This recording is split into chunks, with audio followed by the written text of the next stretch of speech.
Il y a une mauvaise habitude qui ne fait que se perpétuer de génération en génération depuis que je suis arrivée dans cette Italie.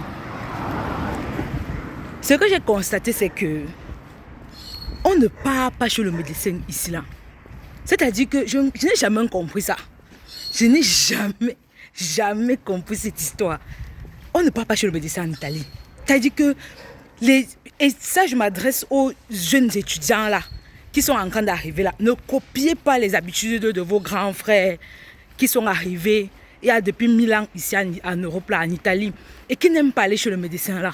Ça, c'est une mauvaise habitude. Je n'ai jamais compris ça. Ah, mes soeurs, on fait on va chez le médecin seulement quand on pense qu'il faut faire le kit pour renouveler les documents. Pourquoi vous faites ça? Pourquoi? Why? Vous faites ça pourquoi? Ça, c'est un coup de gueule. Vous faites ça pourquoi? Hein? Parce qu'on va écrire sur le reçu où c'est 30 € ou c'est 32 € comme on fait souvent là. Un chiffre fictif comme ça, on va mettre dans le kit pour renouveler les documents. On va dire parce qu'il faut que dans ton kit pour demander pour renouveler les documents, il faut l'assurance sanitaire. Et je vous rappelle que le système sanitaire a changé. Le système sanitaire a changé de telle sorte que les papiers là ne passent plus. Vos papiers où vous écrivez les 36 € ou les 32 € là, c'est plus comme ça. Ça ne marche plus comme ça.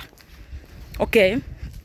Ça marche que avant de renouveler le permis de séjour, tu dois faire l'inscription volontaire à la SSN, au service sanitaire national, service sanitaire national. Tu dois d'abord aller chez eux. Et je vous rappelle que maintenant à la Questura, c'est exigé que vous ameniez un SSN, une inscription à la SSN. Vous faites ça pourquoi? Je veux comprendre.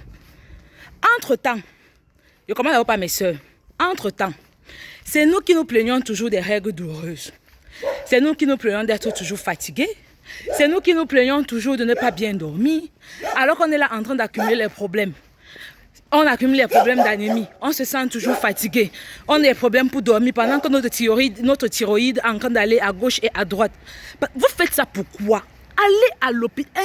Quand vous payez l'argent, les 150 € là, et vous partez consulter le médecin.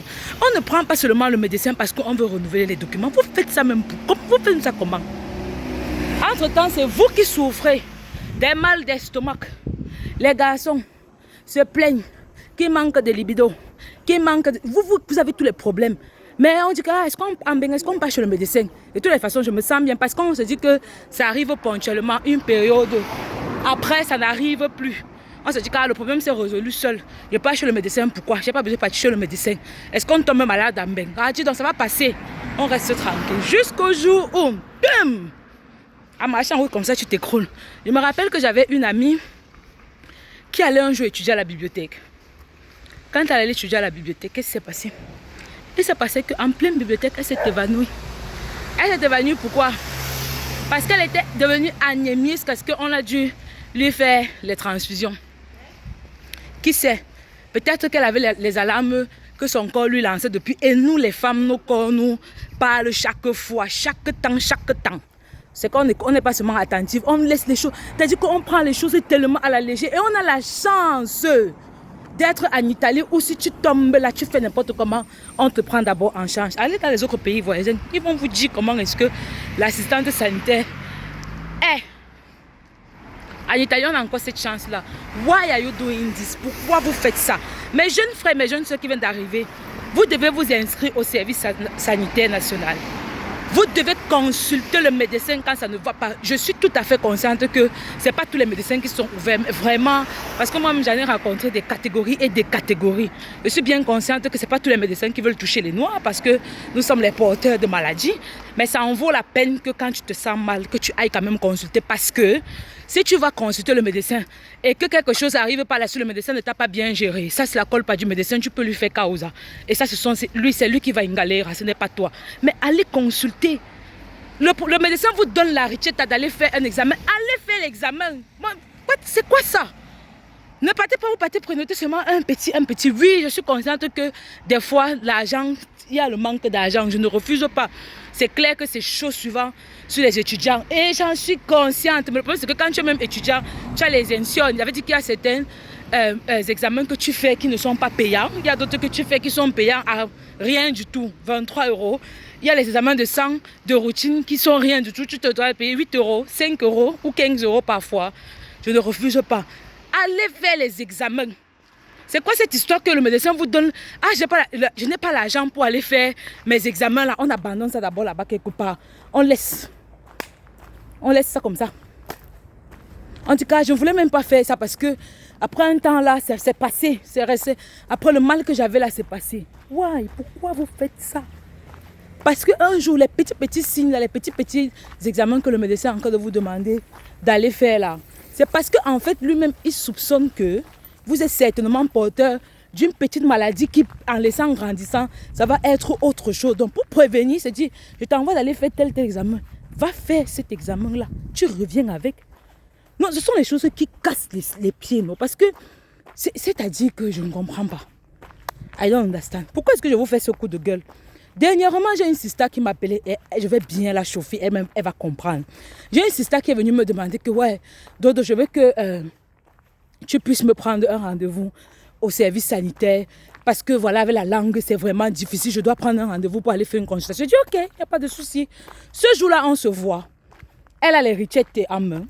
Ok, les richettes, ce sont les prescriptions médicales, on va les appeler comme ça, pour aller faire les examens plus approfondis, quoi. Et moi, je suis là présente ce jour-là. Elle me dit que, ok, aide-moi. Je dis, ok, d'accord, il n'y a pas de souci, je vais t'aider.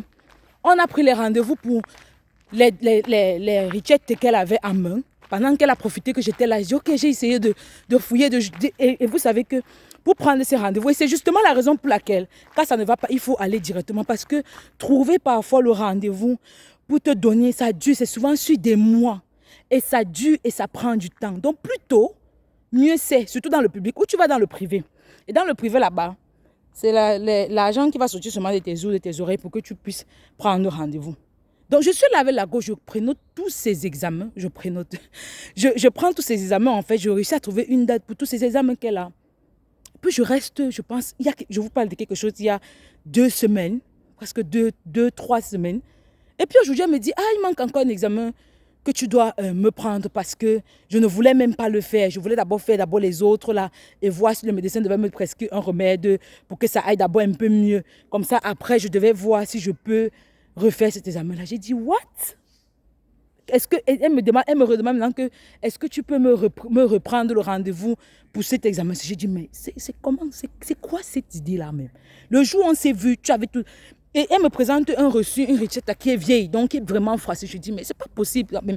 C'est-à-dire que le jour où on s'est vu, toi, tu as caché d'abord cet examen-là, en me disant que non, faisons d'abord ces examens-là, et puis après, je vais voir si je peux faire aussi l'autre aussi. Mais c'est quoi? C'est quel genre de mental? C'est même quoi comme ça? Pourquoi vous faites ça? Et nous qui faisons les jeunes, on fait ça. Nos petits frères viennent, ils nous trouvent, ils font aussi la même chose. Après un jour, quelqu'un est malade jusqu'à un certain temps. Tu vas même parfois, quand tu parles de la consultation, le médecin se demande que la dernière fois que tu es parti faire une consultation, c'était quand tu le regardes comme ça, tu dis, mais tu ne fais pas de consultation. Tu me demandes que la dernière fois que tu as fait une prise de sang, c'était quand? Tu vas le regarder, il va te regarder. Les prises de sang, annuellement, au moins une fois, au moins 2 fois. Pour nous, les femmes, c'est au moins 2 fois parce que avec les règles abondantes, les règles douloureuses, ça en vaut la peine d'en faire pour pouvoir contrôler que, ok, mon fer à quel niveau, je suis mise comme avec mon hémoglobine, je suis mise comme avec ma thyroïde, je suis mise. Ce sont les examens de routine pour une femme. Pour les hommes, allez vous-même faire les prises de sang pour voir à quel niveau vous vous trouvez avec votre santé. Au moins une fois l'année. Vous allez me dire, Coco, n'est pas l'argent. Non, n'abusez pas quand même. Une prise de sang, c'est quoi? 20 euros, 15 euros. Ça ne dépasse pas l'argent des bières que vous buvez chaque fois quand vous partez au bois, le vin là. On organise les fêtes où on doit dépenser les champagnes, les 400 euros, les 500 euros. Oui, vous partez là-bas. On vous voit, vous prenez les tables.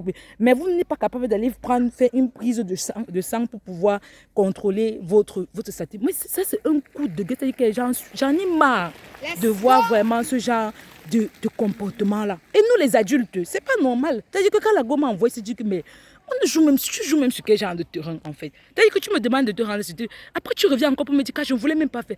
Vous vous rendez même compte, les examens médicaux sur lesquels on doit juger ta santé, comment tu te portes, qu'est-ce que tu as dans ton corps, qu'est-ce qui va et qu'est-ce qui ne va pas. Vous vivez dans quel monde? Et vous êtes même en Europe où on a même, entre guillemets, comme je dis, la chance d'avoir les médecins qui sont qualifiés, je ne refuse pas que vraiment, ce n'est pas tous les médecins qui sont ouverts, je répète ça. Il y a beaucoup de médecins racistes ici, on le sait. Mais quand même la chance de savoir que tu as quand même un médecin que tu es suivi, que tu sais que si ça va mal, je prends le rendez-vous, je m'arrête chez le médecin pour dire que donc ça ne va pas et tout, et qui te disent qu'il va même quand même faire les examens en fait. Mais on vit même dans quel monde? Vous vivez même dans quel monde en fait? Moi je veux bien comprendre. Et nos jeunes petits frères viennent, ils copient la même chose, du cas. Il ne faut pas trop prendre. Je ne suis pas chez le médecin, pourquoi? Est-ce que, si ça ne va pas là, appelle la matin au pays, on t'envoie quelque chose, tu prends, ça quitte sur ça. Seriously? Vraiment? Non, est-ce qu'on passe chez le médecin ici là? Écrit aussi n'importe quoi, c'est seulement pour remplir seulement le kit pour renouveler le médecin. Donc elle va te dire que depuis que je suis ici, je ne suis jamais allé chez le médecin, je suis même jamais tombé malade. Mais tu n'es jamais tombé malade, tu ne sais pas. Mais un homme qui se déclare sain, c'est un malade qui s'ignore. Un homme qui dit que je suis en bonne santé, c'est un malade qui s'ignore. Parce que vous ne connaissez pas ce qui se passe dans vos corps là. Le corps humain est tellement petit comme ça, mais il est complexe à la fois. Pour le comprendre, c'est vraiment un casse-tête. Même une prise de sang seulement l'année, une prise de sang, tu dis que donc je suis venu faire seulement un examen de routine. Tu as mis peut-être faire une prescription pour un examen de routine, on prélève du sang, ouais. D'habitude, ils savent ce qu'ils vont te demander, qu'ils vont faire. Le sang, c'est quoi? C'est contrôler les globules blancs, les globules rouges, l'hémoglobine, la créatinine, l'urine, les sels. C'est normal. Les buveurs de vin là, qui boivent les vins, les casiers chaque fois, là, vous avez déjà fait les prises de sang pour contrôler votre niveau d'alcool dans le sang. Hein? Votre niveau de glycémie, de tout ça là dans le sang. Vous avez déjà fait ça, de cholestérol, tout ça. Mais vous êtes champion à boire les vins et vous ne partez pas consulter les médecins. Ça, c'est vraiment un coup de gueule. Donc, un coup de gueule que non, j'en ai marre. Et les jeunes qui arrivent là, écoutez, ne faites pas comme nous les vieux qui sommes ici là depuis là. Ne faites pas comme ça. Allez à l'hôpital, inscrivez-vous au service sanitaire, c'est 150 € l'année. De janvier en décembre. Je ne veux pas dire que de janvier en décembre, tu n'as pas le temps, même c'est pour prendre un examen. Et si c'est que tu souffres d'une maladie depuis le pays et que tu sais que c'est une maladie qui te dérange, hormis les maladies tropicales, même les maladies tropicales, la première des choses quand vous arrivez en Europe, c'est de trouver un médecin à qui vous allez vous confier. Un médecin, une assurance sanitaire, parce que sans la santé, c'est mort. Vous n'allez rien faire dans cette Europe. Vous voyez comment l'Europe est speed, non? Comment on sort le matin, on rentre le soir, on sort le matin, on rentre le soir. C'est comme ça que ton énergie aussi, tu la dépenses. C'est comme ça que tu te fatigues. C'est comme ça que tu vieillis. C'est comme ça que le temps passe. Et si tu n'as pas le contrôle sur ta santé, tu es mort. Tu es mort. Donc, à peine vous arrivez là, prenez un médecin. Vous ne connaissez pas le médecin que vous allez prendre. Écrivez sur le net là, quelque part là, sur le net que Medico Vicino à Casamia. Tu vas voir dans ton environnement, ça sort sur le net parfois. Tu écris ton adresse, tu vas voir tous les médecins qui sont dans les environs. Prenez les médecins et allez chez les médecins vous faire consulter. N'exagérez pas. Prenez soin de votre santé.